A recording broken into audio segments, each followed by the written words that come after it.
Tell us, I know you lost a classmate of yours to gun violence shortly before you were sworn in as a representative. What can you tell us about how that motivates you?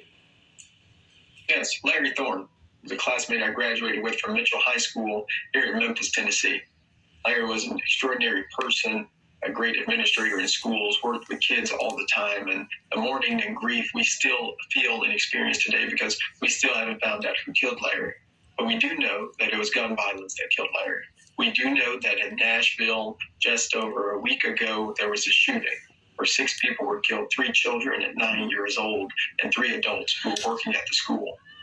This has catalyzed the conversation about the need to end gun violence in our communities and to realize that, yes, it is in schools and that's something that we need to deal with, but it is also in our communities. And that's because there's been a proliferation of guns and also a proliferation of laws in Republican-led, majority-led legislatures like here in Tennessee that continue to have negative consequences for our communities. This state passed a permitless carry law. Over 2,000 cars have gotten broken into in our city and our county. The reason why? Because people are looking for guns. Murders are up 44% relative to this point last year in our city. There are real consequences to the decisions of people in power, and those consequences are disproportionately hurting our community in District 86, which I have the great fortune of representing. The expulsion left your constituents obviously now without a representative in the state house.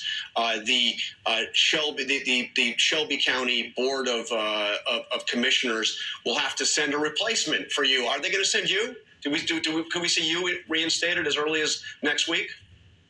Yeah, I do hope to continue to serve District 86 in the reappointment. And if there is a special election, I would definitely run in that special election because our voters have been disenfranchised. This is one of the greatest tactics of voter disenfranchisement and voter oppression that I have ever witnessed. It is not only unprecedented, it is historical in nature. It's a historical abuse of power by Cameron Sexton and the supermajority Republican legislature who would rather expel our voices and try to expel our people's voices from the people's house rather than address the issue of gun violence and the need for real gun safety reform legislation that could prevent people from dying in the first place. But District 86 and our community and District 52 as well, Representative Jones' community wants to see us to serve them and to speak up and to speak out when people like Cameron Sexton and the Republican leadership would rather be silent or silence Democrats and progressive voices.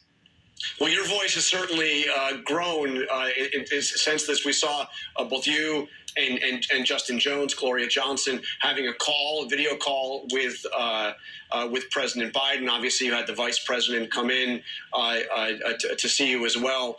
How are you going to use this platform to get done what you were trying to get done in the first place here?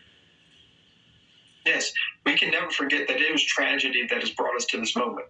But it was 6 lives that were lost in addition to the shooter in Nashville at the Covenant School, who has catalyzed this conversation and this need for change in our state. And it is young people. It's children and teenagers by the thousands who continue to protest, who continue to march, who continue to raise their voices to say we need to do something to end gun violence. We need to make sure that we're banning assault weapons. We need red flag laws. We need gun storage safety laws in our state that are going to help to propel this movement. And I pray to God to be able to use my voice as a member of the state legislature to represent Memphis and Shelby County and Millington to continue to fight to pass reasonable, sensible legislation that the majority of people in Tennessee want.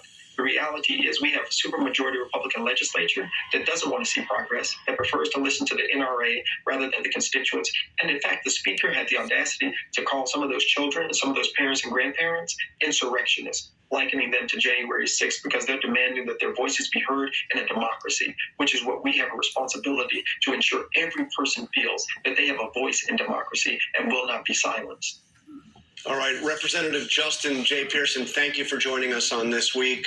We'll talk to you again soon. Thank you. The roundtable.